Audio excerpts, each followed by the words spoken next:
Hi, everybody, dear colleagues and friends of innovation and maybe disruption. Welcome to the very first edition of Urbanism Next Europe. I'm Karen Vancluysen. I'm the Secretary General of POLIS, the European Network of Cities and Regions, working together on sustainable urban mobility and innovation. Now, those of you who know us also know that the governance of transport innovation is at the heart of our activities, and that we believe in a strong role for cities and regions to make sure new solutions and technologies are aligned with public policy goals rather than undermine them. Over the past years, our city streets have been flooded with innovations, if not disruptions, all at a very fast pace and all at the same time. It is clear, change is coming, and it is fast, it is profound, it is rich in surprises, and also it addresses several domains at once. That's why we didn't hesitate when our friends from TNO and Urbanism Next US approached us to jointly organize this Urbanism Next Europe conference. Inspired by the Urbanism Next conference in Portland, and like its US counterpart, Urbanism Next Europe is bringing together experts from the public and private sectors, transport and economy, urban planning and architecture, retail and real estate, environment and public health. Now, when we talk about the impact of innovations and disruptions on the urban fabric, this is precisely the multi-sectoral approach that we need. We have been building silos out of necessity, to divide tasks, enable specialization, deal with high volumes of work.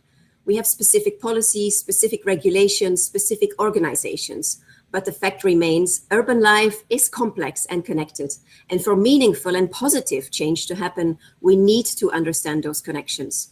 We must foster a dialogue that matches those connections and use it as a foundation for our mission to make urban life more sustainable. Reaching beyond the transport silo is the key challenge for Urbanism Next Europe.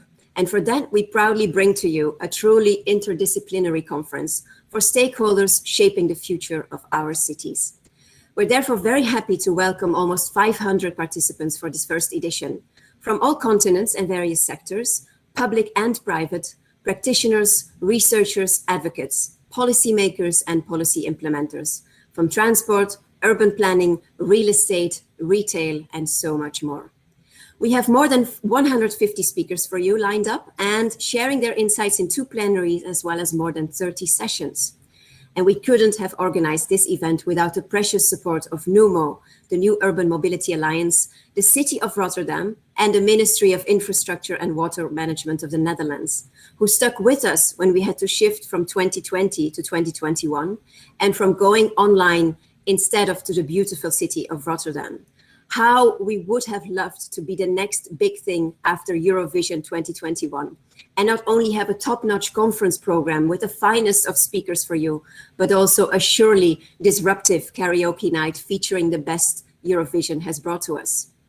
But this is where we are, online, and we would also like to thank our diamond sponsors, EIT InnoEnergy and EIT Urban Mobility, our gold sponsor BMW and silver sponsor Cityway, for believing in the potential of this new conference in Europe. Big thanks as well, of course, to our networking partners for promoting the event and to you for joining us today and for the next days.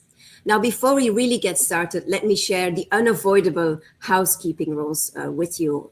So my colleague Manon should be putting up some housekeeping slides as we speak. Indeed, there they are.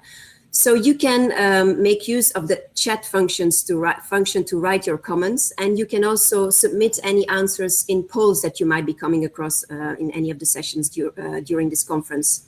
You can check out which other people are attending in the People tab. And if you have any questions, and we definitely encourage you to ask questions, you can post them in the Q&A area. So also for this plenary session, we will give you the opportunity to ask questions about the keynote speakers' presentations that will be coming in next. If you want to maximize your screen, you can hide the chat and you can tap on the full screen icon. Just for you to know that this meeting is being recorded, and recordings will be made available after the conference on the website. And for those of you who have the authority to speak, please be sure to be muted when you're not speaking. And when you are speaking, let me remind you to be brief and to the point, but I know you will be. On the next slide then, Manon, if you could go to the next slide. Yes. So after the session, we invite you to further explore the Hopin platform to check out the event chats, polls, people, and Q&As, but also the upcoming sessions. Try out the networking function to get in touch with other people. And you can also send direct messages to other participants. So that's for the practicalities and the housekeeping rules. Let's get started for real now. And on the next slide here, you see the lineup of fine speakers for this opening plenary session. And we will be starting with some welcome words. And it is my pleasure to now give the floor to my colleague Geiske, who is senior consultant at TNO, and she's one of the co-organizers of this event. So she will be telling us a bit more about the history of Urban Next and how we arrived here today. Geiske, the floor is yours. Karen, thank you so much. Welcome everybody, good afternoon, and for some very early good mornings. Great to have everybody here. My name is Geiske Bouma. I'm a senior at TNO in the field of urban innovation and spatial planning. And on behalf of us, TNO, one of the organizing partners, I would like to give you all a very warm welcome. It has been a great journey, and being part of the steering committee and chairing the program committee, it was really fantastic, and so happy that we are here today at this great event. And I will say some introductory words about, well, actually why I am so excited about what we are starting today. First of all, this event really connects to the mission we have from TNO, developing the technology of tomorrow, but also translating them into the practice of today. And I think that's something that we really bring together here in this conference of Urbanism Next Europe. And the topics that we will cover with the conference fit very well with the research that we do at TNO on, for instance, the living environment, on a topic like active mobility, and of course, public space, on new mobility, but also traffic safety, and on automated driving and everything that comes along with that. And of course, city logistics and e-commerce. But this all comes together in our cities. So how can cities develop in the future? And I think that really geared our enthusiasm for organizing this conference, the Urbanism Next Europe, well, in the European continent. But how did this all started? So I'd like to tell you a bit about the journey that we have been walking along. And I thought it's like a kind of a story, a once upon a time. And well, we are in 2021 now, but this actually all started in 2018 when, well, the first seed was planted between the Urbanism Next Center and TNO. We got to know each other and shared our ideas, experiences, and the topics we work on, and that really came together in the Urbanism Next principles. So in 2019, and I really looked it back in April, we shared our ideas with POLIS and NUMO and also got their enthusiasm. And we visited the Urbanism Next in Oregon in the May of 2019, when it was still all face-to-face, something we had also hoped for this event. But here we are in 2019, and of course, we were really aiming for an event in 2020, but another event really had priority for, well, our safety, our health. And so we decided to postpone to 2021. And so here we are. It's fantastic that today we can actually launch the Urbanism Next Europe. We've been working on it for quite some time, but it was all worth the effort. And I would like to thank some people that have really been of great help in this journey. I think Karen already highlighted the organizations and the people and the sponsors that have made this possible. But I would also like to say something about, well, this was an event that was already well known in the United States, and it came to Europe. And I want to express a big thank you to Nico Larco, the director of Urbanism Next Center, and Becky Steckler, the program director of the Urbanism Next Center, for them sharing their concepts, sharing their experiences, delivering their thinking power to our steering committee, and their enthusiasm to make this also possible on the other side of the ocean. So thank you. And of course, what is a conference without a program? So I also need to thank the program committee that I was allowed to chair, which was great. Thanking all the people that are in the program committee that stayed with us and did a major effort already in 2020. We received for the conference more than 137 proposals. So it was quite an effort to make to get all those great ideas in. And we are really happy about how the program shaped and that the program committee stuck with us, but so that all the people that submitted their proposals were able to update them and are here with us in these coming 3 days. So we are going to get started. And I must say there are really too much interested things going on during this conference. We have great topics, some that will go more in depth on certain topics like spatial planning and urban design, new mobility, car sharing and micromobility, automated driving, logistics and e-commerce. But we also have some cross-cutting topics like experiments and transition. And if you're really in for some active sessions and you want to be part of gaming sessions or pecha kuchas, we also have a creative sessions line that also gives you, well, the possibility to interact in a different way. And we also have big ambitions for this conference. So when we started this all, and also from the experiences that are in place in Portland, we said, well, we really hope that this conference delivers a lot of sharing and learning amongst each other, not only within Europe, but also with our colleagues in the United States, and even from other continents. That we have active discussions. Well, it's not face-to-face, but we hope that with all the options this platform gives us, we can still have active discussions among each other. And I think the interesting thing is that we have some cross-continent possibilities here, that they are cross-domain and cross-stakeholder. But above all, I really hope that all of you have a lot of fun, that we will see many of you during the different sessions, and that we will have an active setting really to share our ideas, share lessons learned, and maybe think about topics that need further attention in future, because we hope this is not the first and the last Urbanism Next Europe, but something that we will also have in future. So I wish you all a lot of fun and pleasure and learning during this conference. Thank you.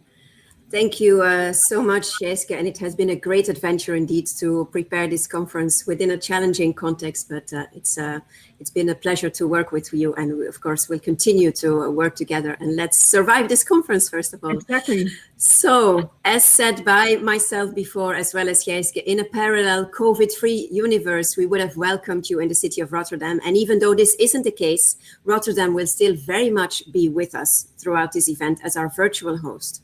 So we are very happy to now welcome Judith Bokhove to the virtual stage, who is the Vice Mayor for Mobility. Mrs. Bokhove, welcome to Urbanism Next, and thank you so much for being our virtual host of the conference.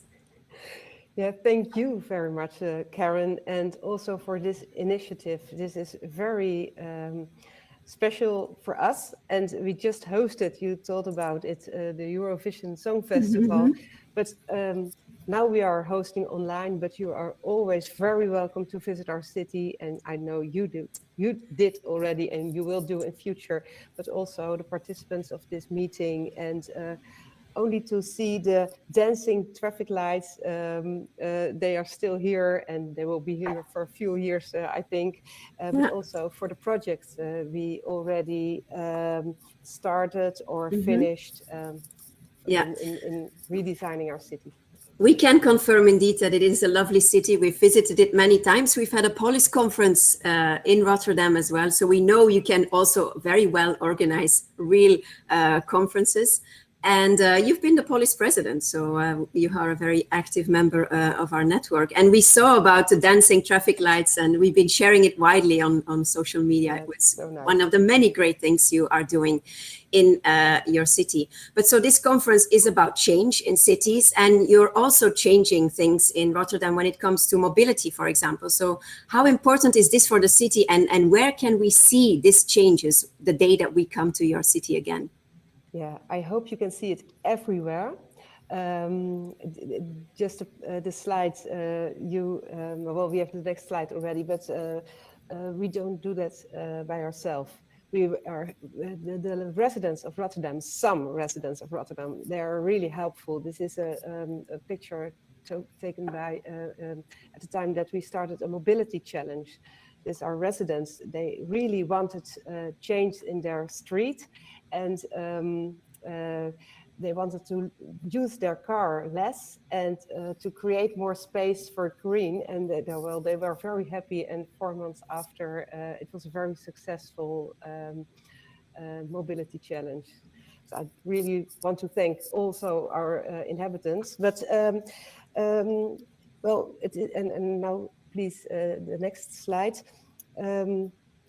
We are adapting our mobility structure to suit the way people move around and about in our city, because our roads are dominated by cars. After the Second World War, Rotterdam was bombed and there was a lot of space, and we designed it at that time, 70 years ago, for cars.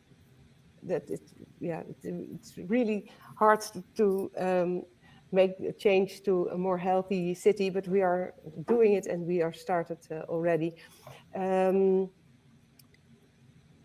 We designed it for cars, but when we started counting, and we started counting pedestrians, cyclists, and other means of transport, we saw we weren't catering the majority, but the minority. Cars were in the minority, and more people are walking and biking through the Rotterdam center. And so now we are creating more room for pedestrians and cyclists. And here you can see the Koolsingel. In this street, we have narrowed 4 big car lanes into 1 car lane for both directions, and created new big bike lanes. You see it here, a golden lane, I call it, and broadened the walking lanes for pedestrians. I think that was a very good idea. And people, now it is summer, so now the degrees are green. The pictures now are much nicer, but I think this is a nice illustration. Yes, indeed. And what we've seen actually is that in many cities, the corona pandemic has acted as an accelerator when it comes to the transformation and the reallocation of urban space. As you said, the allocation of space has been very unfair for several decades.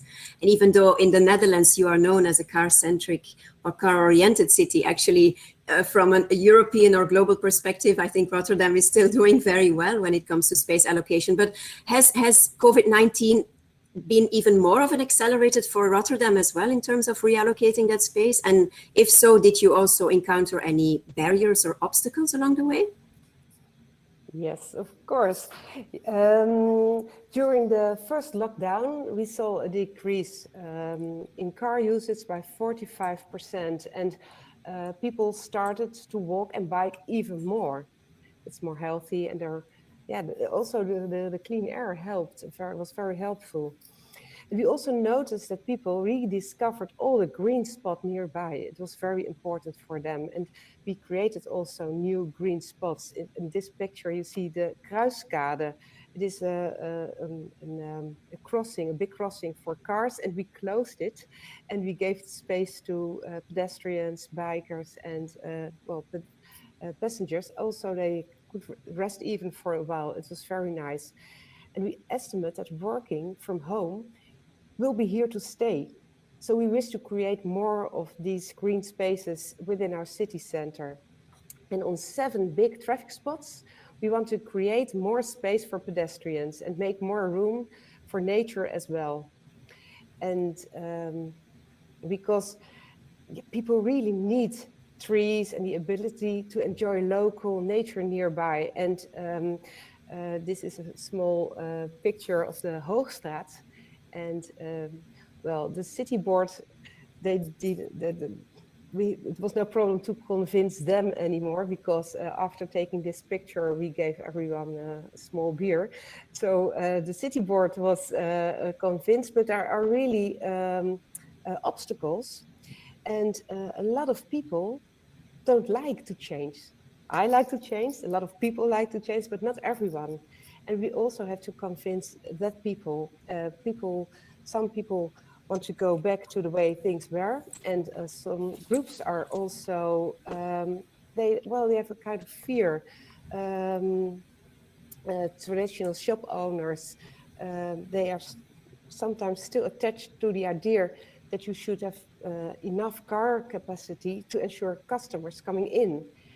And however, research proves that passing cyclists and pedestrians are more likely to spend money in shops.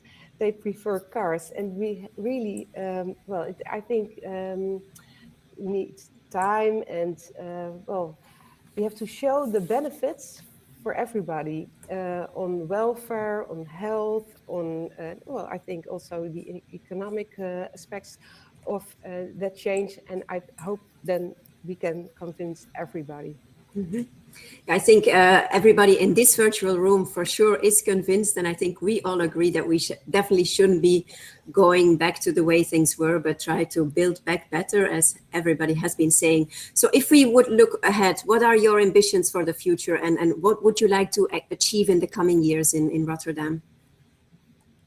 Yeah, we really need more green spots within our city, and but we also have to improve road safety, especially for the pedestrians and the bikers, because that helps people to bike and to walk more.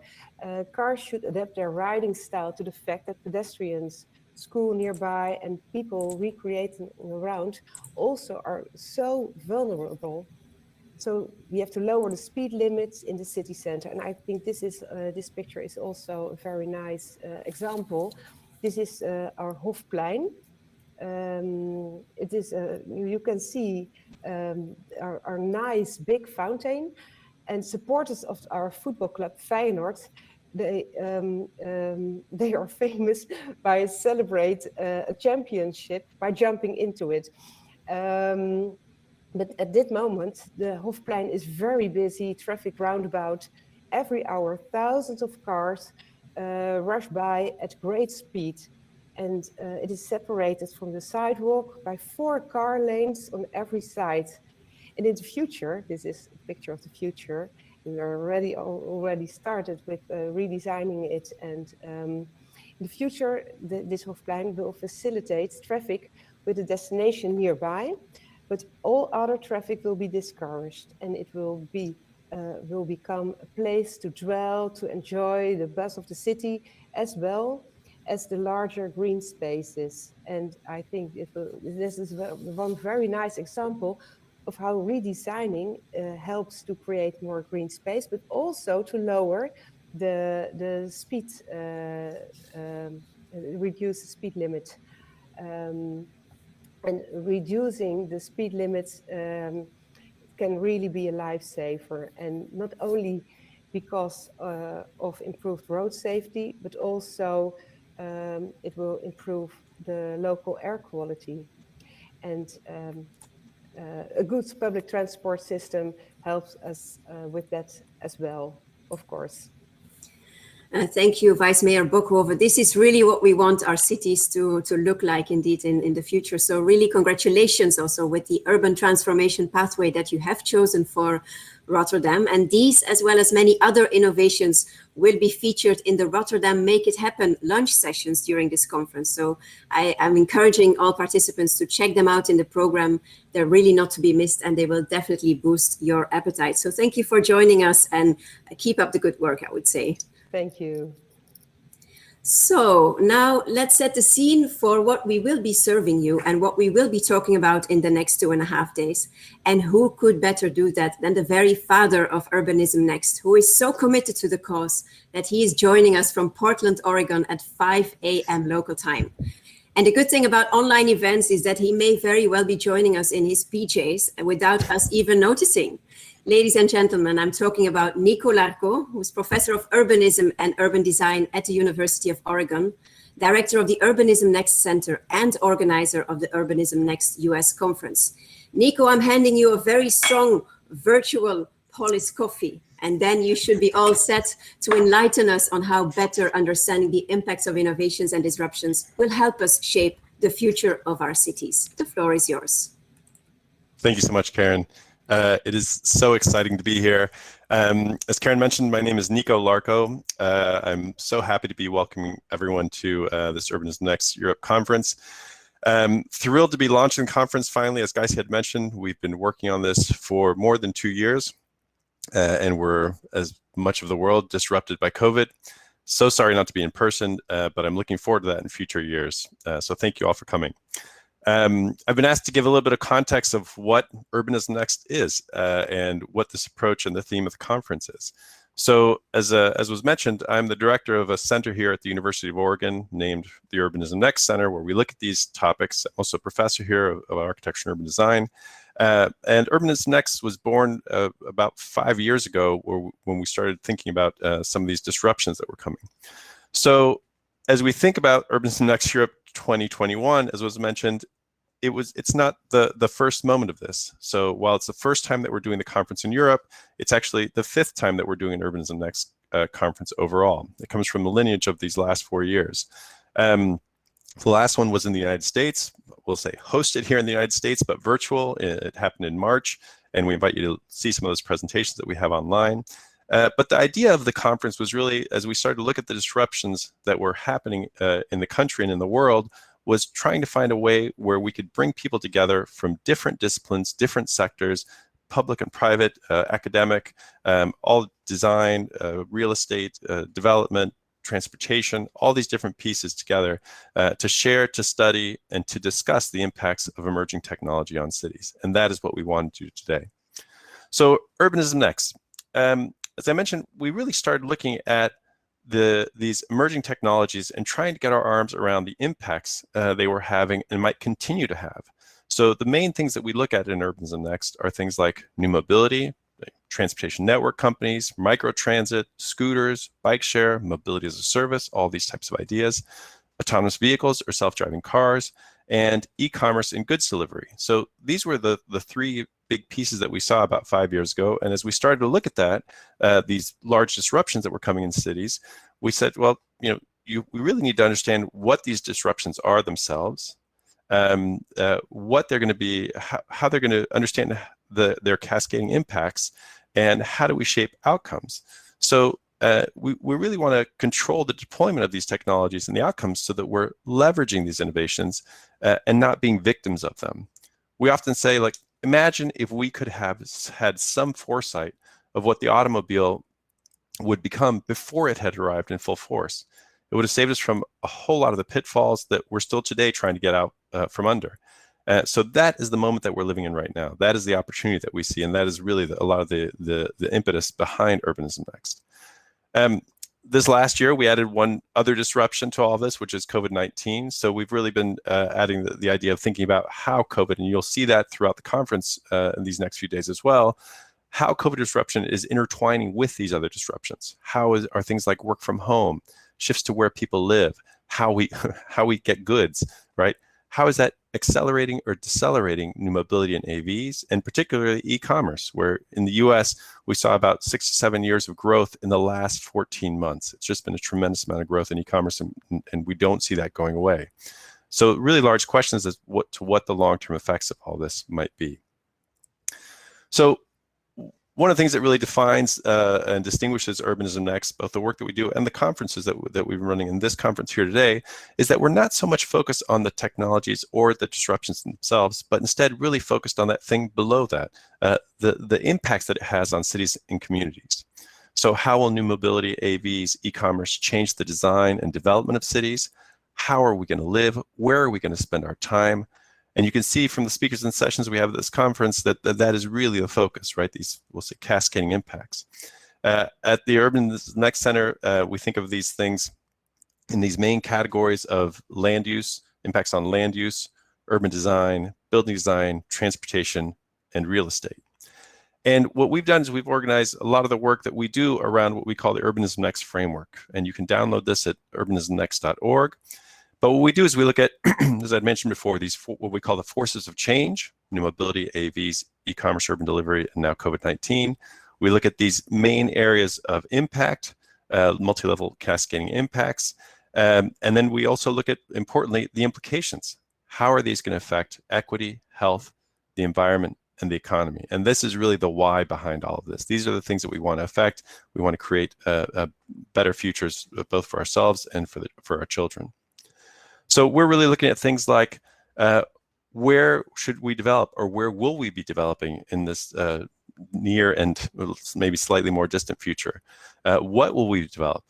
For instance, how will e-commerce change retail? Where warehousing is going to happen? We're seeing so much of that explosion of warehousing happen within cities, within communities, within neighborhoods now, as opposed to on the outskirts of cities. How much of development is going to happen? How will it impact qualities of place and transportation, and therefore our communities? We're looking at things like where do we choose to live? How is parking going to be impacted by this? How much of it will we need? How might that impact things like density of development? And how might emerging technology impact metropolitan sprawl? So what kinds of cities are we going to be living in? How will they be organized? How are we going to move around in them? And then also down to the streets. How do we design our streets? How do we allocate space in this new future that we have with all these conflicting needs? How do we manage our curbsides? And what are the different models of governance for all this? There's a session that we'll be having just after the opening plenary that will discuss specifically this question of models of governance. And as I mentioned before, the real focus then is, how does this affect equity, health, the environment, and the economy? Who has access to these new services that we're seeing? Who is being left behind or left completely out of the picture? How is it going to affect quality of life? Are these improving our cities? Are these improving our communities? What impact will this have on sustainability, on the built environment, both within cities and around cities and beyond? And how will this affect overall economic strength and resilience? These questions that I think many of us who are here have started to look at some of the impacts that we've seen of these emerging technologies, and have both seen opportunities, but also seen some significant challenges in all of this. So we often say that AVs and new mobility are not transportation issues, that e-commerce is not a retail issue, and that COVID is not a health issue, or not only a health issue. This is really central to how Urbanism Next thinks. We think outside of silos. We try to understand the cascading impacts and connections. And I think that there's really two reasons for this. One is that we feel like it's true, and we need to be we need to understand these things so we can be prepared for the challenges that are ahead, but also that working around these different silos, not thinking of only transportation issues or only retail issues or only these health issues, helps us build constituencies and political will that is needed to help make the changes that we need within our communities, so that we can leverage these changes, the technologies that are coming. So we really want to understand these disruptions so that we can shape our future, that we can leverage these technologies and innovations, and that we are not victims of these technologies and innovations. Again, thinking very much about how the car in a lot of ways has impacted our societies. Fantastic things have come out of it, and yet also a whole lot of challenges that we're still trying to understand. As was mentioned by Geiske, in terms of how this all developed, the conference was really born out of my being tremendously fortunate to spend most of a year in Europe 2 years ago. And I was fortunate to be at TU Delft and at TNO for that year, and meeting with many of you. I was thrilled to see the names as they're coming into the session today. But what we found was the whole reason that I went to spend that time in Europe was that we were seeing a whole lot of challenges in the United States around these technologies, trying to figure out what it was that was going to be happening, trying to understand what the impacts might be, piloting different approaches, trying to understand things from both the public sector and private sector side. And as it felt like an all hands on deck moment. In Europe, I saw similar problems, similar challenges, some similar contexts, and some very different ones. And this is, as I mentioned, this is really an all hands on deck moment. The impacts could be hard and disastrous, or they could be fantastic. There could be many pitfalls, or we could really leverage these things for a great future. But we need to do a lot of learning. We need to have foresight, and we need to share that information. And that's really where the idea of Urbanism Next Europe came from, which is how can we get the best thinking that's happening in Europe and in the US, in North America, together to share, to understand, to compare notes, and to hopefully create this better future for us. So I'm tremendously looking forward to the conference these next few days, even in the early morning. Thank you all in Europe for sending the sun our way. It's come up again today. Very much looking forward to the conversations we're going to be having these next few days, to sharing knowledge, to making connections, which I think is one of the more important pieces of this, and that I'm hopeful that these connections are going to continue far beyond these few days and are going to help us create a future that we're all excited to live in and to give our children. I just wanted to mention a few resources that Urbanism Next here in the US have put together that I hope you take advantage of as well.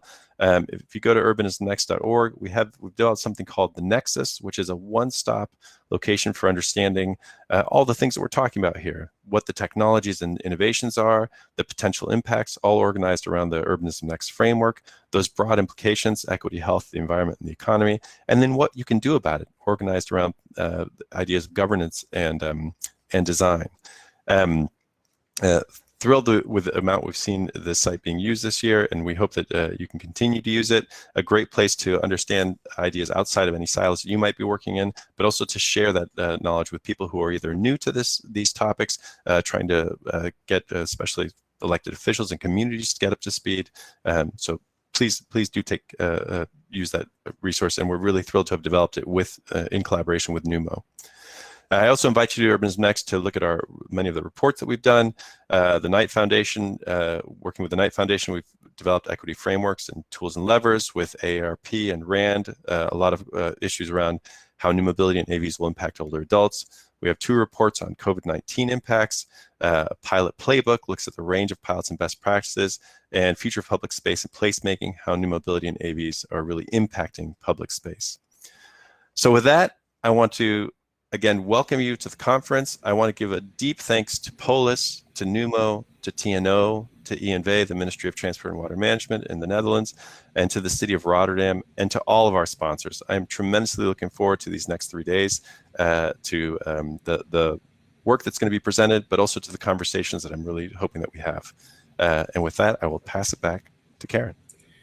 Thank you so much, Nico. Don't go just yet. Let's maybe have a chat. Also look at what our participants will be asking you, so you can still post your questions in the Q&A function of the platform. I first have a question for you myself. So you were mentioning the US and Europe and how we very much need to have this conversation and talk to each other. You've spent quite some time in Europe as well. So based on your experience, on what you've seen and try to deal with in the US versus what you've seen here in Europe, do you see big differences or similarities in the way cities are dealing with these disruptions and are trying to govern innovation and transformation? Some similarities and some really interesting differences. And I keep on telling people, like, we have this wonderful natural experiment happening both across our continents, but between our continents. And it's a really great opportunity for us to see how we might best govern around some of these innovations that are coming. So one of the big differences that you see is to characterize broadly, because obviously there's a whole lot of nuance, but in the US, it's much more of a, we'll say, market-driven approach. And in Europe, you see much more of a regulatory strength. And to be honest, you see fantastic opportunities in both of those conditions. In the US, we've seen an explosion of a lot of new mobility services throughout the country, which on the one hand has given us a fantastic, we'll say, experimenting ground to try things out, to understand how these things work, to work between the public and private sector, to pilot things. And in Europe, we'll say that maybe some of that explosion has been a little bit more contained, but also you see some of the benefits of doing that, because some of the negative externalities, negative impacts that we've seen because of this explosion, you don't see that as much in Europe. And so the opportunity to talk to each other about governance approaches, how you might incorporate pilots, and then also just the impacts, right? Just getting a chance to see, how does that new service roll out in your city? How does that change the way people are living or where they want to live? I think those are really great opportunities. Yeah, that's what we try to do as well, show the opportunities, not stifle innovation, but maximize opportunities, but mitigate negative externalities indeed, which unavoidably you have, because public and private sector interests and goals are not necessarily aligned. If you would have to name one American city that we have to look at and that could be inspiring for European cities, which one would you mention, or which ones maybe? Yes, I would give you ones, and for different reasons. So Portland, the city that I live in, has done fantastic work in some of their strategies around new mobility, especially I would say, the strategy around scooters as they arrived, which I know they're largely deployed in some areas in Europe and not allowed in others, but really a change in the attitude of how to work with the private sector,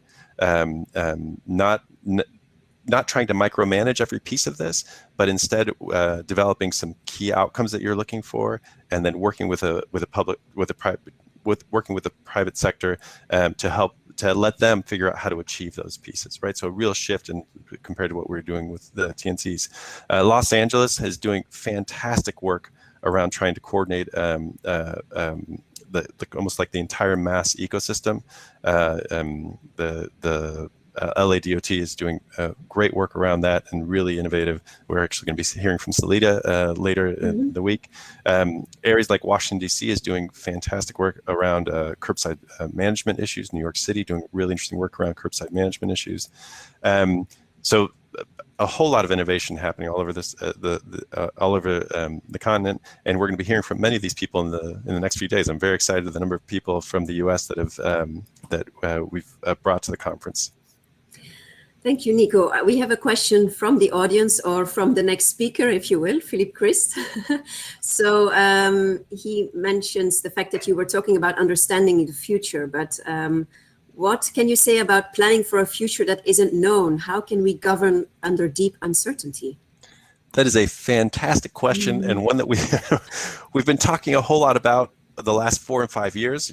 Obviously, you look at the rollout of these innovations, and it's unclear exactly how they will roll out or what the impacts are going to be. And so one of the things we talk about a lot is how can you be nimble in this?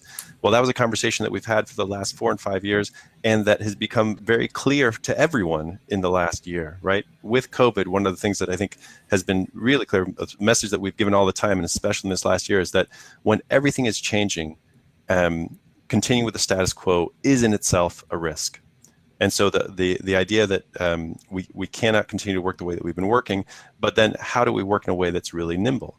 And one of the things that we've said is that instead of having governance, which is really focused on what we've typically done, which is to kind of create plans and policies, and then have go through a process for that, and then have a 5 to 10 year implementation period.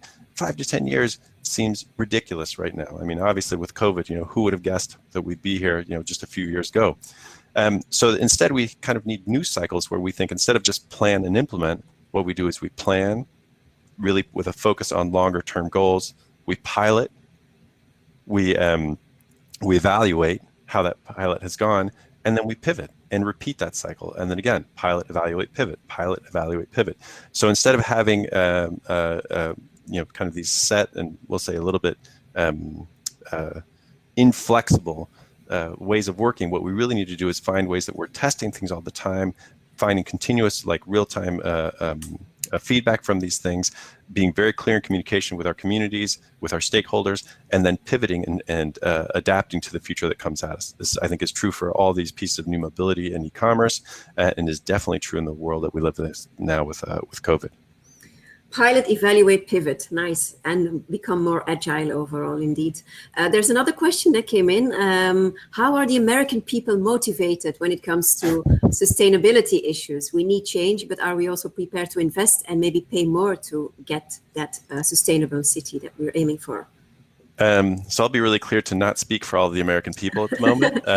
I think obviously the country right now is extremely divided in a lot of these issues, but I think sustainability, if you look at polls across the country, it really is, there's a lot of interest in this and figuring out what the future is. And what's really interesting that you're seeing right now in the United States is that's becoming tremendously clear from the business sector as well. So not just individual kind of on a personal level, but the entire business sector is starting to understand that yes, climate change is a real thing, and that we need to prepare for this, and that is the future that we're coming to. In terms of it paying more to get to a sustainable future, yes, that seems to be some of the realities that we have, but we also need to make this as easy as possible. I always often say is when a lot of the work that we do around sustainability specifically is that we have to make sustainability the obvious choice, the easy option, not the thing that we have to, that we have to suffer through. And so a lot of that role is really in the business sector and the public sector in setting up conditions that make that an easy decision, so that taking the bike, living nearby, living in higher density does not seem like a something that is painful, but instead is the obvious choice that we need to be taking. And we should be finally internalizing the real external costs of car traffic. And when Absolutely. people will feel that in their wallet, I think they will also reconsider what the obvious choice is, as you are saying. One final question, and then we'll have to move on. From Niklas, saying that transport is mainly a local phenomenon, with most of the traffic produced in and around the resident municipality. Which overarching planning methodologies do you recommend to combat climate change? Solve it, Nico. Not sure I specifically understand it. The planning methodologies around the amount of traffic that's produced. I mean, one of the biggest things is how we organize our cities, what kind of infrastructure we have, and where we decide to live. As I mentioned before, I'm not sure if this is exactly the question they were going for, but one of the big aha moments for me, which I think is a pretty silly one,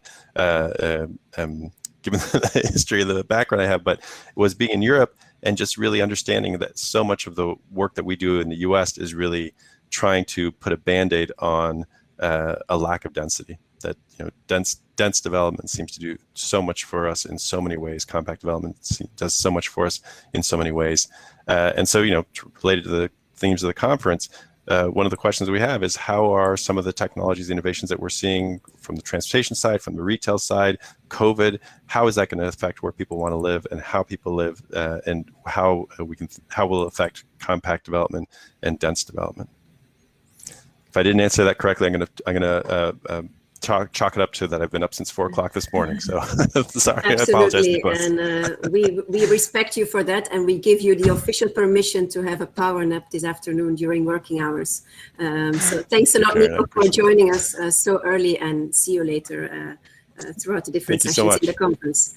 Thank you. So now let's move on to the next keynote speaker. And actually, almost a year and a half ago now, we were faced with a disruption we hadn't seen coming and for which we had no roadmap. The COVID-19 crisis has had a tremendous impact on cities and mobility as well. And while it certainly brought about tremendous changes and challenges, we have also discovered opportunities to bounce back better. COVID-19 has thrust urban mobility into the limelight, provoking a potential revolution in active mobility, but perhaps also a major crisis in public transport. And in any case, an opportunity to reflect on the kind of mobility we want for our cities and the momentum to radically rethink our ecosystem and accelerate the much needed transport transformation. Now, what have we learned, and how can our cities recover? And how can they become more robust and more resilient? I couldn't think of a better person than Philippe Crist to ask this question. He's an advisor of innovation and foresight at the International Transport Forum of the OECD. And Philippe has a great track record in studying the impact of transport innovations and disruptions on cities, including automated driving, data, algorithmic governance, public space allocation in a new mobility landscape, and over the past year, also COVID-19. So Philippe, please give us your outlook on what the past year and what the future will bring us. Only that. Thank you, Karen, and thank you for all of you joining us virtually today. We wished we could have been in Rotterdam, but that will come at a later time when we can move again freely. I was asked to talk about how to bounce back and how to talk or think about the resilient city. And when I was thinking about how to couch those two ideas in a discussion now in June 2021, it really seemed to me that the title and the focus of what it is that I would share with you should change a bit. And so rather than bouncing back, I'll talk about bouncing forward. And rather than talking about resiliency in cities, I'll talk about the regenerative power of cities and how cities generate themselves, have generated themselves, and will regenerate themselves in the future with, of course, our collective efforts. I'll start this with the two women we see here. They are both in Rotterdam. One is looking a bit shell-shocked. The other one is looking a bit wary. And I think we can relate to that after the past year and a half. We're a bit shell-shocked. We're a bit wary about what the future holds. We have probably all gone through some stock taking, thinking about what has COVID meant to us personally, what has COVID meant to those that we love, what has COVID meant to the communities in which we live. And in many cases, I don't think we have very good or definitive answers to those questions. Cities are the same. Cities are also asking themselves, what do we know about what has happened over the last year and a half? What might we take forward from what we've learned over the experience that we've just gone through, this collective trauma of sorts that we're still going through in many parts of the world, even in parts of the world where vaccination rates are increasing. And finally, what will stay of all this? And that's an important question because it's going to relate to the first element of my talk today, cities and disease. So I'll briefly talk about how these two are in fact indissociable. I'll talk a bit about the ways in which we respond to stress, both of course personally, but more to the point, how do systems respond to stress? And then I'll talk about these learnings that we are in the process of developing and gathering and address this question. I have no answer for that last question, what will stay? But I suspect that at the end of these 2 days, we'll have a better idea of how to make sure that what it is that we like that has happened over the past year and a half will be made more permanent in our cities going forward. So cities. Cities are enduringly popular, and they're popular for a number of reasons. And one of the main reasons is because they create a great set of opportunities for the people who live there and the people who visit them. Economic opportunities, social opportunity, private, personal opportunities. They're really a machine for expressing the best that is in humanity. And in fact, they're probably one of humanity's best inventions. They are catalyst for conviviality. They're these cauldrons of connectivity that have brought together people, resources, ideas, creativity in this one space that we have packed in quite densely in the past, and where we've shared experiences with each other. They are these multi-layered systems where you have work, where you have play, where you have movement, where you have non-movement, thinking spaces. All of this together, they are eminently social inventions. They're areas where people can interact, and through that interaction become better, and through that interaction make the world better. This is the genius of cities, and it is why cities have become and have been so enduringly popular over history.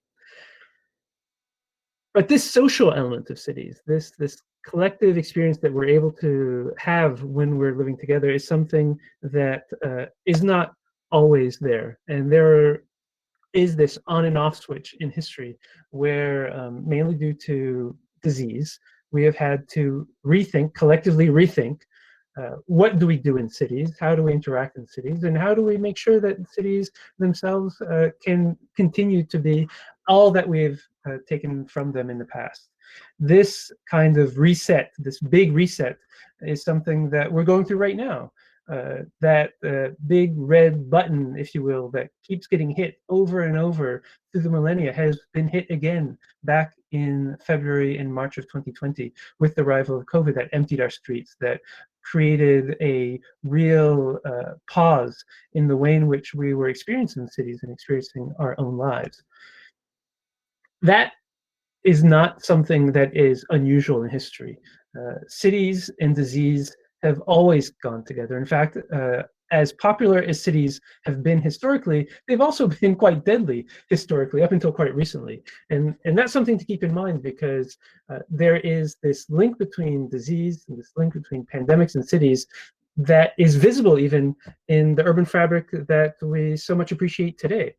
And there's also social practices that are repeating themselves over and over again.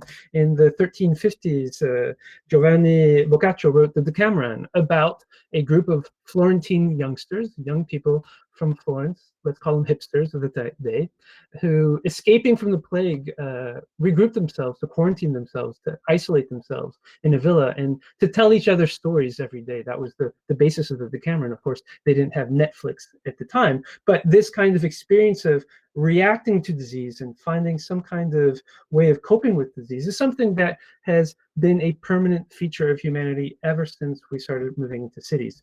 And the tracks, the traces, the marks of these pandemics on our cities, we can see today. Central Park, parks, green spaces in cities, all of that have their roots in trying to escape from what was termed, of course, at the time, miasma, but the horrible proximity to disease that cities bred, just as they bred all of this wealth and prosperity at the same time. The City of Light, Paris, the light that was brought into the city, the light that was brought into the city by raising entire parts of the city and putting in place these boulevards, was because of disease. And what people and what tourists find most beautiful when they come to cities like Paris is, in fact, the mark, the after effect of pandemics, cholera, the pest, tuberculosis, typhoid, all these diseases that we've had to live with and have learned to overcome.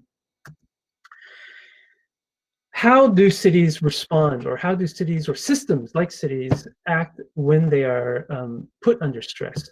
Because if we've seen this historical relationship between cities and disease in the past, we also know that cities have responded. They have recovered. They have become better because of it.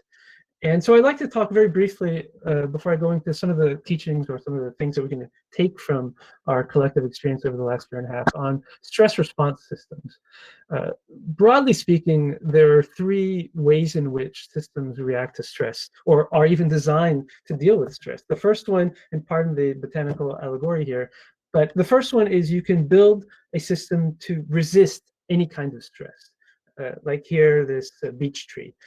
That system can take impacts, repeated impacts, and it's built to last.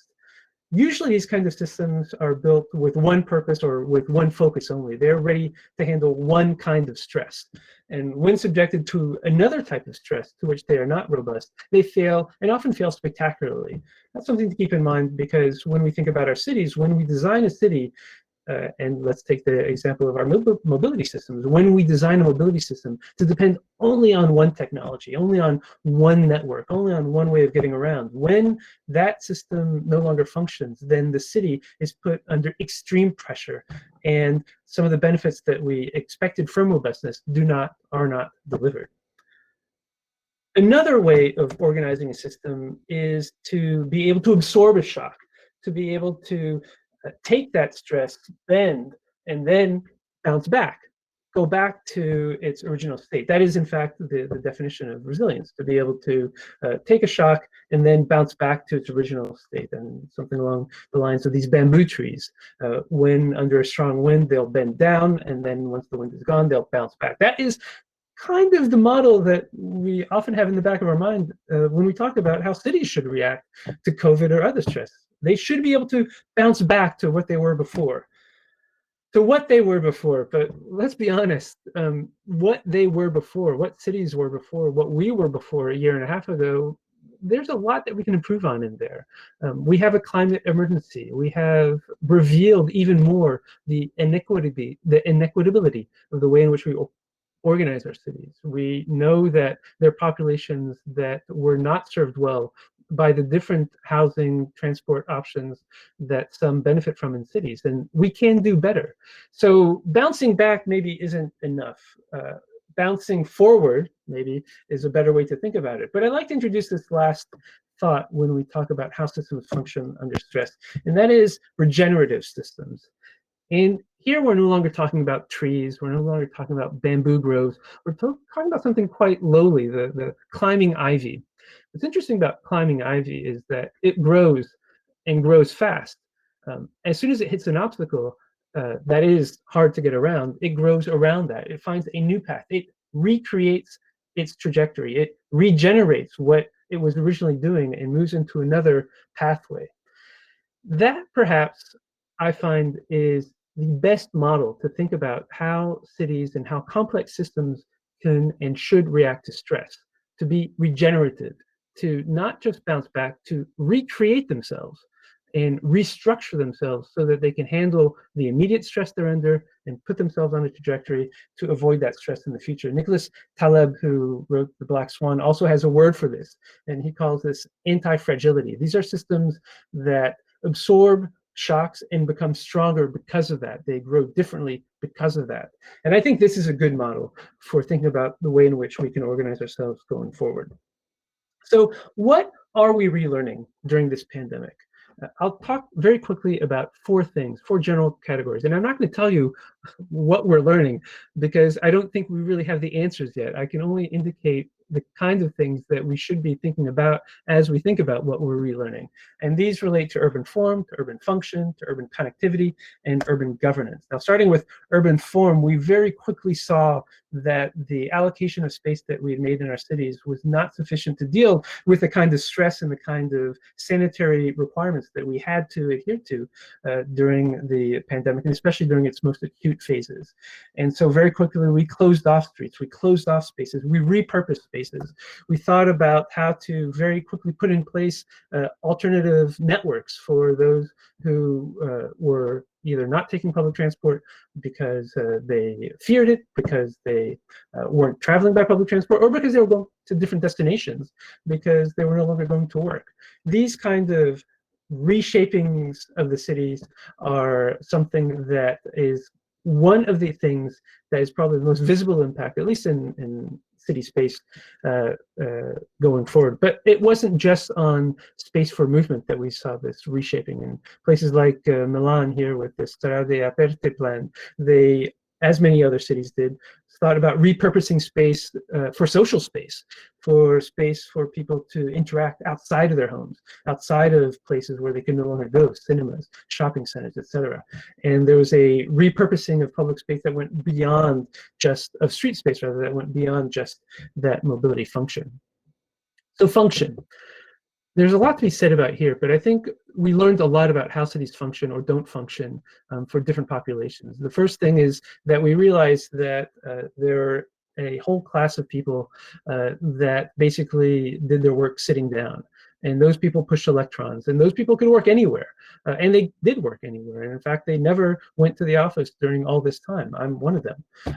But then there are another class of people, another group of people rather, who work standing up. They work moving things. They work doing things. Those people needed to get around. And what we realized is that they weren't given very many options before the pandemic and not very many effective options during the pandemic to get around. In particular, because they weren't also living in the heart of many cities, because they're living outside of cities, because they tend to be lower income, and these areas were poorly served by transport before and even more so during the pandemic.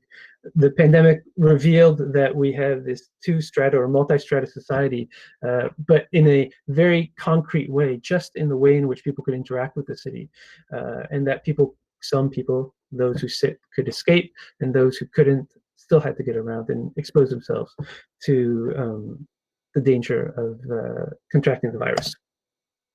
At the same time, we also saw, in connection with a lot of people who were teleworking, a focus on a more curtailed urban experience around a 15-minute or half-hour zone, if you will, around your domicile. So rather than going and crossing the city left and right, the idea was to create the to facilitate the creation of the 15-minute city, of a close-by city, of a neighborhood space in which you could live. Now, this is something that is part of policy now in many cities, Paris being one. It's something that is often applied to the city center, where the density of different available opportunities is highest. The 15-minute city, however, going back to what I was just saying about those who live in the periphery, is not necessarily going to be lived with the same way or seen or perceived in the same way, because the 15-minute city, where there are no services and where networks are poorly managed and where there are few opportunities to move around, are not necessarily better places to live. In fact, they are worse places to live. And there are a lot of issues to consider about housing, about the way in which zoning is made, that enables this kind of relocalization around people's homes in areas that have traditionally been underserved and are hard to serve because of a number of factors that must be taken into account.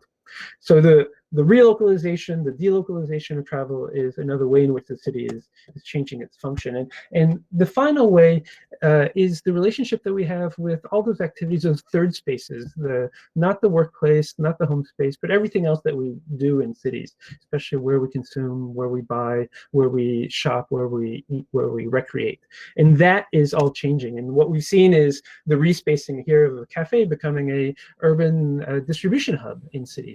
This is an area that we know will have an impact going forward. And this is a big change in that we haven't yet thought of how this type of reconfiguration of the city will have an impact in the future. And at the same time, we also see the reallocation of space to other functions. Here, parking spaces being given to eating and to streeteries, if you will. So there's a lot of changes in the way in which we think about how the city functions, and these are still underway, and we still don't yet know how they'll play out. One thing we have seen is a 2 minutes left, Philippe. Sorry to interrupt. Yeah. But Yeah, I'm just there. One thing that we have seen is the increase in the need to create greater connectivity that goes beyond the kind of connectivity that we had before. And so cities that had plans to put in place broader networks for active mobility, cycling superhighways, other forms of connection, including public transport connections, saw this moment during the COVID-19 pandemic as a way of implementing those. And that connectivity is something that can only be delivered when we have good governance or ambitious governance, the kind of governance that took the east-west artery, the Rue de Rivoli in the center of Paris, and converted that to active and public transport mobility only. That is a strong message. It's also a very difficult thing to pull off, and one for which you have to organize and have in place a governance system that allows you to make this possibility a reality. And it's not just in cities, and it's not just in cities like Paris, it's not just in places like the Rue de Rivoli. Even putting down paint and some barriers on the Rue de la Loi in Brussels indicates a strong change if you know, for example, that Rue de la Loi is one of the most car trafficked arteries in that city. Governance is key to this, and as Nico is saying, there's a need to plan, to monitor, to implement. I like to think of it as plan-to-ment, so you plan and implement at the same time, and monitor and reshape as you go forward. So finally, what will remain of all of these things, besides the masks that we find on the sidewalks everywhere? As I said, I don't know. I can tell you, and you all know, that the cities, and many of the cities where you live, have changed over the past year and a half in response to the pandemic. You know that the ways in which people think about what is possible around cities is changing in response to what they've seen during the pandemic. You know that governments have realized they can act much more quickly than they thought they could have before, with when we look at the rapidity with which some of these changes were put into place. All of these things are going to have a lasting impact. I think that what the mark of the 2020-2021 COVID-19 pandemic will ultimately belong to people like yourselves, people like myself, thinking about what it is that we would want to see that we take forward into the next century, how we would like to help our cities become more resilient going forward. And that is something that this conference will be addressing over the next 2 days. I started with a bit of shell shock, a bit of wariness. I'd like to end with this. There is hope for our cities, and you are part of that hope. And I look forward to hearing what you have to say about this in the next few days. Thank you so much, Philippe, for sharing your insights and how you look at what has been happening and what might be happening. We don't have much time left for questions, but maybe just one question. You say you're not sure what will remain, and that will also be partly up to all of us to make sure the good things remain. But what is your overarching feeling? Are you optimistic or pessimistic about the future of our cities? I'm optimistic in many cities. I'm pessimistic in a few. Okay. It all comes down to the governance systems and the ways in which the ground has been prepared already in the past, with plans, with policies, and with dialogue around what the city can, and should be. And some cities did that well and are doing that well, and other cities haven't done that well. I couldn't agree more. So thank you very much for sharing your thoughts. And, you know, with that message of the importance of governance and political leadership and the fact that some cities will come out of this and will bounce forward, I think it's a very nice bridge to our next keynote speaker and our last keynote speaker for this session. And that is the city of Rotterdam, because having Rotterdam as the host for this very first Urbanism Next conference was no coincidence. I mean, the question they have been asking themselves for quite some time already is actually, what is next? In Rotterdam, they're working in the present on the city of the future, because next is actually now.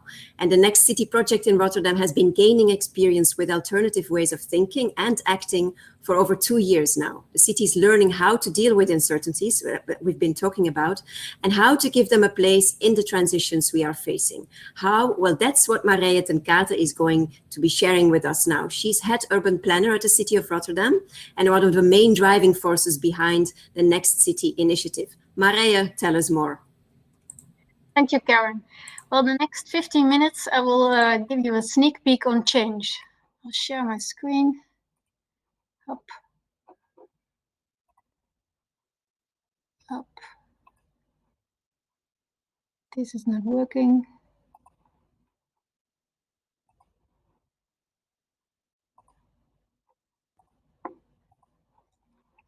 This one's working probably. I will give you a sneak peek on change inside the system world of the Municipality of Rotterdam. Rotterdam has a remarkable positive attitude towards change. Here's some pictures I took during my Corona walks preparing for this talk. Change is good. Embrace change. Don't make history, make future. I have to change to stay the same. So there's really something about change in Rotterdam. But there's also something about change itself. Change is not what it used to be like. Change has changed. There are several types of change. We are used to the one on the left side. Trends. To know what's ahead, you just take a look in the rearview mirror and you extrapolate. But on the right side, you see a different type of change. Transitions. Change is happening in what's called an X-curve. The black line is the mainstream, but the dashed line is taking over. And no one knows exactly what the future will be like. One example of this is working at home. We used to be working at the office and the dashed line is working at home and nobody really knows what the future of work is going to be like. There's a big difference between these two in predictability. For urban planners like me, the second type of change is really complicated. How to plan when the rear view mirror fails. This is the type of change the Next City program is focusing on. We need a different approach when you deal with transitions. For the left situation, you set a point on the horizon. It's just a matter of steering towards this point. It's management. You can use all the tools mentioned in the blue circle. Extrapolation, models, KPIs, etc. When dealing with the other situation, transitions, this doesn't work. The point you want to reach might be behind the horizon, or there might be even 2 points. There's a lot of uncertainties, there are unexpected outcomes, and it takes navigating skills and leadership to go forward and to get things going in the first place. So the left side is about doing things better, about optimizing, and the right side is about doing things different. It's about experimenting and exploring. This picture, there are really a lot of, this is a type of change I told you about is not really a niche. There's 6 out of 7 of these main challenges Rotterdam is facing. They have transitions characteristics. And COVID came even on top of that. And this picture really summarized the situation really well. If transitions are an elephant, we are all blind people trying to understand the nature of the elephant from our own limited perspective. In Rotterdam, we're really experimenting a lot. And we want to go from 1,000 flower experimenting, which in the end is costly, slow, and has little impact. It's a bit like a slot machine, to structural learning, because the future belongs to those who learn fastest. And Next City is a learning approach on how to deal with transitions.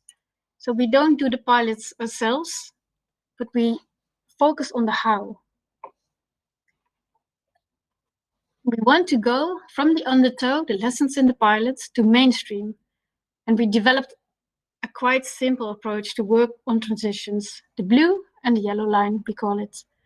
Blue is our regular policy and planning process, and yellow is our innovation trail, where we experiment and do pilots. This is not a department, and they're not special people who work on that. It's mixed. These two trails are separate, and they're interconnected at the start and in the end.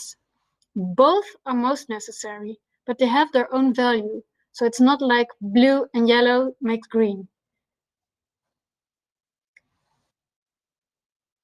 We use the yellow line to vitalize and keep the blue line up to date. So one quick example on how this works in reality. We have an ambition to stimulate more active mobility, for biking, for example. So this also takes more space for bikes to park. We do experiments by replacing one car park for a bike parklet for 10 bikes.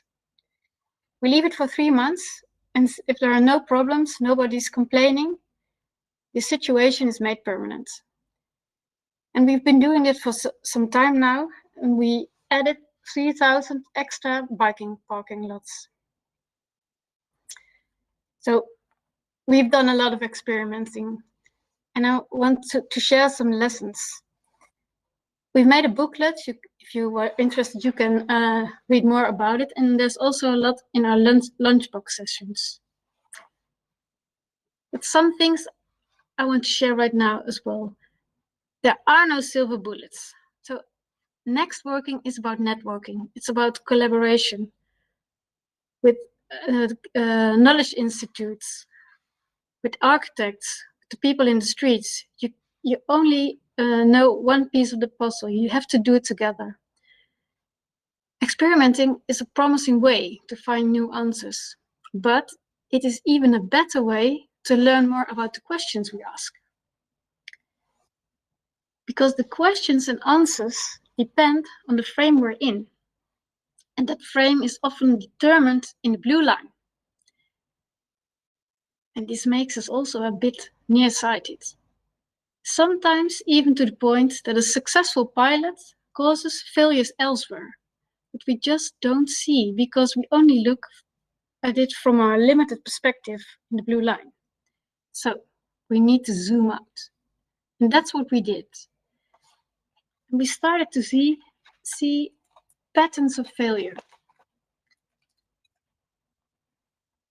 The type of failure you really don't want to see when you work in the public sector. First come, first serve, the law of the jungle, system infarct, the fight for street space. And strange enough, these failures seem to happen to all of the transition mentioned before. So what's behind that? What's the logic? And this is what we found out. Behind this repetitive failure are 3 universal challenges. These challenges are not new at all. You will see that. We deal with them all the time, but we just never look at it this way.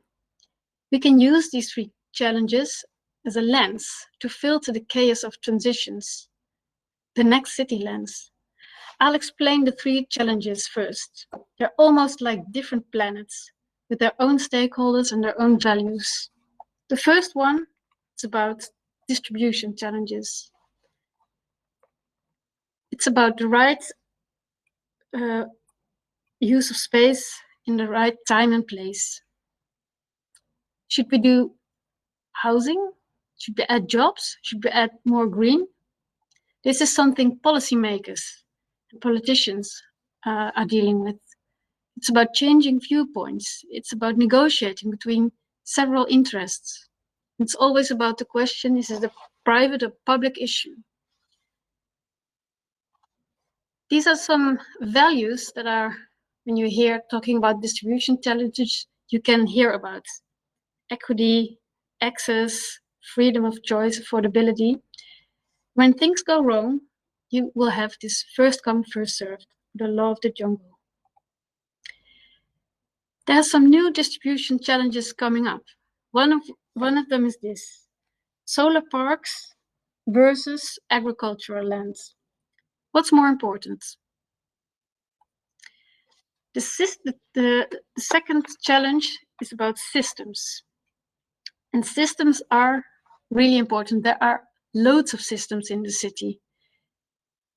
And their main task is to keep them running and manage peaks. Roads, energy systems, drinking water, sewage, communication. Engineers and technicians work on system challenges. The systems really are the backbone of our cities. They're hard to change, they're slow, and they're rigid, and that's really good. They're expensive to make and to maintain. And some really important system challenges values are reliability, efficiency, safety, etc. And they're always talking about models. When this goes wrong, something goes wrong with systems, you get a system infarct. We have some new system challenges. In Rotterdam, we have to deal with bike traffic jams nowadays. And the last one are integration challenges. Make it all fit in the available space. Designers, architects, and developers work on it. Most space claims of transitions finally end up here. This challenge is the closest to the living world, and it's very local. And this is where very little space is to solve this. These people are talking about user quality, spatial quality, functionality, etc. And if something goes wrong here, you get to fight for street space. Shared bikes, extra charging poles, delivery zones, water buffers, extra waste bins for recycling, new vehicles, loads of extra power stations, heat infrastructure. Mission impossible. There's so much coming at this level together. So transitions affect all these three challenges. Sometimes even at the same time. But we are really unaware of that because these are all different planets. And these three challenges also interact. I'll explain how this works. So you have distribution, system, integration, and transitions. So if you just ignore transitions, you will have a fragile city.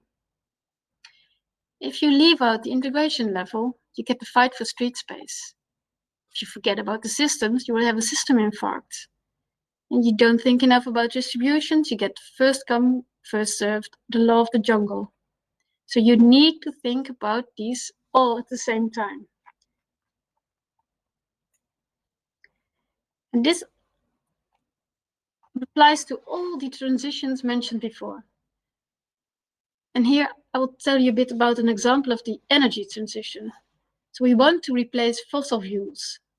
We want to use the heat produced by waste to keep our buildings warm. We need a heat transport system to do so, a really good idea. But we've also created a big problem on the integration level. We need to remove trees to make space. This is, of course, very bad for the social support to the energy transition. So this is really a problem.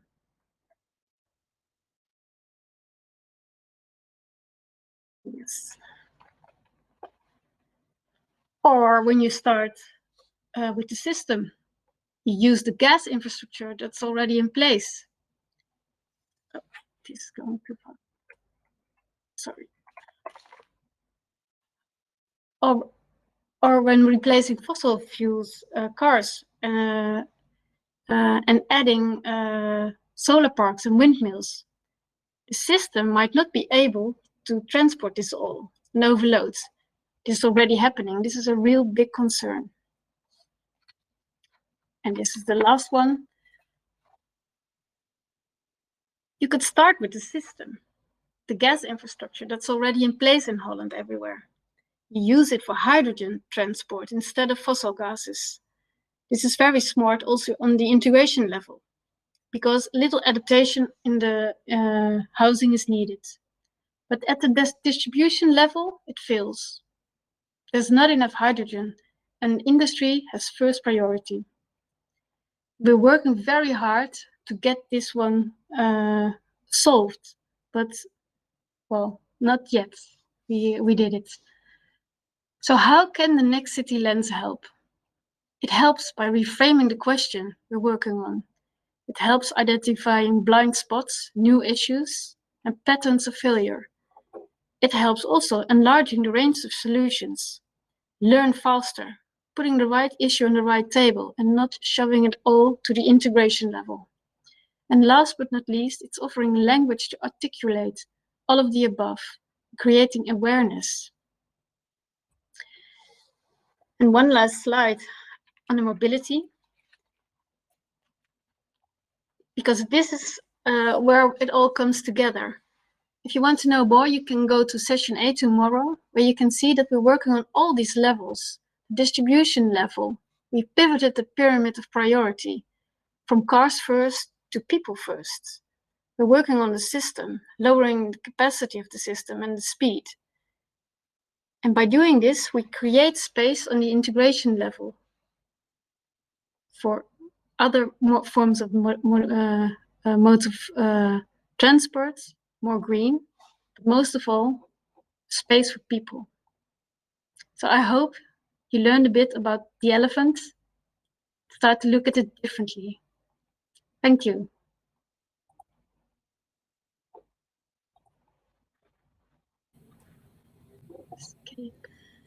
Thank you, Marije. My system was taking some time to get back on the screen. It's a bit slow at my end, but thank you for your great presentation and for sharing the vision of Rotterdam when it comes to dealing with transitions and an uncertain future.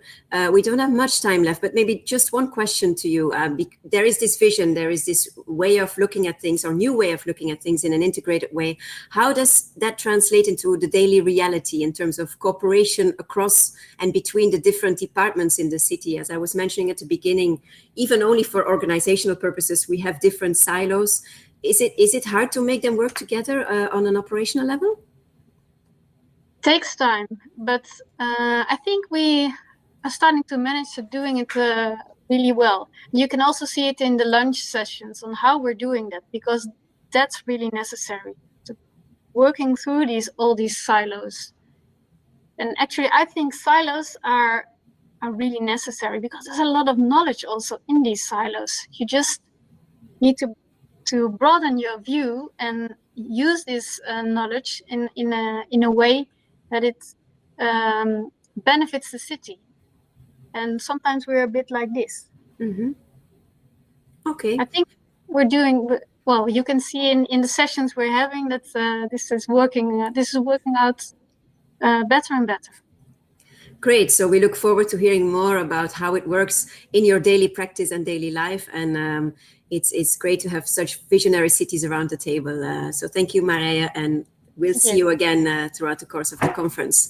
So I hope that you all agree with me that these were great keynotes to set the scene and kickstart the discussion.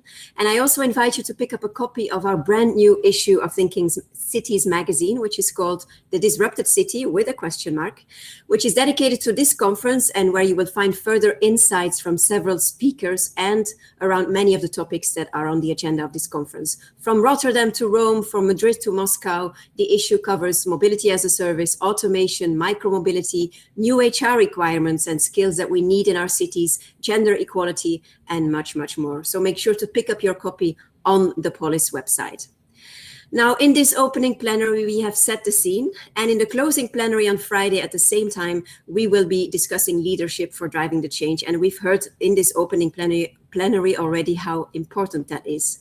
Now, in between this opening and that closing plenary, you'll have 37 parallel sessions to visit, starting today after this plenary at 4 o'clock, and throughout tomorrow and Friday morning. And for lunch, Thursday and Friday, we will have the Rotterdam Make It Happen sessions where Marije was referring to just now.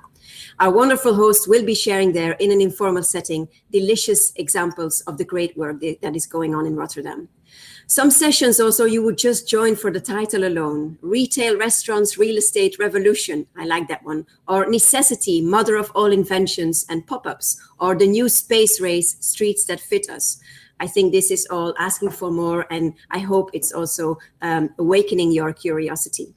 Sessions will only appear in the session step 5 minutes before their actual start, but you can always consult the full program in the reception area just by scrolling down the screen.